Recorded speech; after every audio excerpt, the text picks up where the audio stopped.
오늘은 신학문답 41, 45항입니다.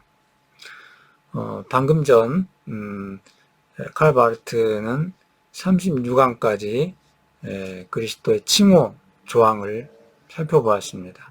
순서적으로는 37항부터 시작해야 맞는데 바르트는 이 그리스도 칭호와 바로 관련되는 그런 주제로 여겨지는 것들, 그러니까 그리스도와 그리스도에게 속한 자들의 그 관계에 대해서 먼저 살펴볼 필요가 있었던 것 같습니다. 그걸 좀 우선적으로 해명해야 그리스도의 직무에 대해서 좀 더 깊숙하게 들어갈 것 같은 생각을 했던 것 같습니다. 그래서 먼저 그리스도의 세 직무들, 왕과 제사장과 예언자에 대해서 살피기 전에 먼저 그리스도와 그리스도에게 속한 자들의 관계에 대해서 살펴봅니다. 이 세 조항은 그리스도와 그리스도의 그 관계들을 말하고 있는 조항입니다. 우선 40항입니다. 이 일에서 당신은 무슨 유익을 얻는가? 모든 것은 우리의 유익을 위한 것이다. 예수 그리스도가 이러한 모든 선물을 받은 까닭은 그가 그것들을 우리와 함께 나누기 위해서이고 그의 충만 가운데에서 우리가 모든 것을 받도록 하기 위함이다. 41항 그것을 좀 더 상세히 말해보라. 예수 그리스도는 성령을 그 모든 은혜와 함께 충만하게 받으셨다. 그것은 우리에게 하나님이 적당하다고 인정하시는 양과 몫에 따라 각자에게 나누어 주시기 위함이다. 이렇게 하여 우리는 마치 샘에서 물을 마시듯이 그에게서 우리의 영적 보물을 얻는 것이다. 45항 따라서 당신이 결론 짓는 것은 결국 이 그리스도라는 칭호는 하나님이 신도들에게 자기의 열매와 덕을 주시기 위하여 이들에게 주신 세 가지 직무를 포함하고 있다는 말인가? 그렇다. 그러니까 이 세 조항들은 그리스도와 그에게 속한 자들, 다시 말해서 머리와 지체들 사이에는 성령으로 말미암아 성령에 의해서 하나의 하나됨, 일치의 관계가 있다라고 하는 것을 말하고 있습니다.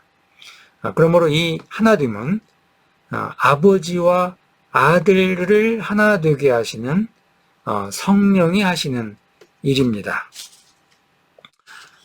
이 성령은 우리를 하나님과 하나 되게 하는 분, 그러므로 하나됨의 원리라고 말할 수 있습니다. 하이델베르크 신학문답 32항을 보면은 칼뱅이 여기서 말하는 것에 어떤 확장이 있습니다. 어째서 당신은 그리스도인이라 불리는가? 왜냐하면 나는 신앙으로 그리스도의 지체이며 따라서 그의 기름 부음을 받았기 때문이다.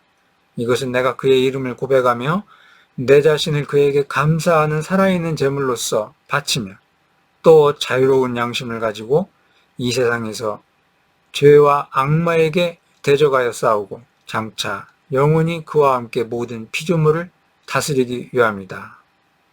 칼뱅이 말한 것과 방금 우리가 읽은 것 사이에는 어떤 원리의 차이가 아니라 어감, 뉘앙스의 차이가 있습니다.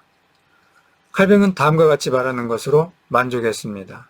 우리는 그리스도로부터 샘물과 같이 솟아나는 성령을 받는다. 그런데 하이델베르크 신학문답은 이 받아들임이 어떤 결과를 수반한다는 것, 곧 이 수용은 활동적인 것이다 라고 하는 것을 추가하고 있는 것입니다.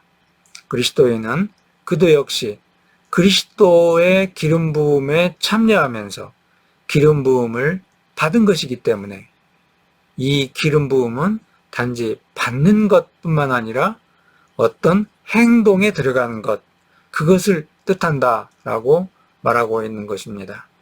이러한 맥락에서 그리스도인은 감히 말하건대 하나의 작은 예수 그리스도다라고 말할 수 있는 겁니다. 그는 그리스도의 이름을 고백하면서 예언자의 직무를 살아갑니다. 그는 자신을 희생하는 것으로 제사장의 직무를 살아간다고 할 수 있습니다. 그는 자유로운 양심을 가지고 죄에 맞서 싸우는 것으로 왕의 직무를 살아간다라고 할 수도 있고요. 하이델베르크 신학문답은 그리스도인의 이 행동에 대해서 정당하게 주장한 것입니다. 왜냐하면 은총을 받은 자는 어떤 하나의 운동 속에 들어가기 때문입니다. 물론 그리스도와 그에게 속한 자들 사이에는 특수한 차이가 지속됩니다. 그러나 그리스도의 직무는 그에게 속한 자들을 통하여 지속됩니다. 그리스도를 받아들이는 것은 이렇게 보면 그리스도를 뒤따르는 상황 속에 놓이는 것이다 라고 말할 수 있습니다. 그러나 뒤따르는 것은 결코 모방하는 것이 아닙니다. 뒤따르는 것은 단순히 그의 뒤에서 행하는 것입니다. 그러나 모방하는 것은 그와 같이 행하는 것이다 라고 말할 수 있습니다. 여기서 모방과 뒤따름을 이런 식으로 구별할 수 있을 것 같습니다. 예컨대 하얀 눈이 내린 날 아빠가 어린 자녀와 함께 눈길을 걸어가는 그런 비유로 이 둘의 차이를 설명할 수 있습니다.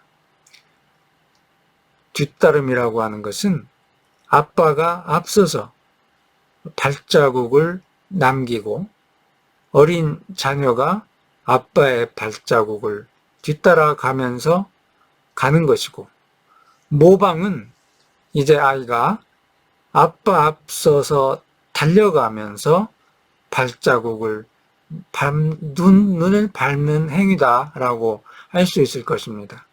그러다가 자칫 넘어질 수도 있고 길가 고랑에 빠질 수도 있습니다. 그러나 아빠의 발자국을 밟아가며 뒤따르면 안전하게 길을 갈 수 있습니다. 그리스도인은 그러므로 단지 그리스도가 그의 앞에서 행하셨던 그것을 행할 수 있을 뿐입니다. 그는 그리스도께서 행하신 것과 같은 의미를 가지고 그 일을 행하지 못합니다. 그의 삶은 여전히 죄 가운데 있고 매우 인간적일 것입니다. 그러나 그는 베드로전서 2장 21절에 나오는 것처럼 그리스도의 발자취 안에서 살아갈 것입니다.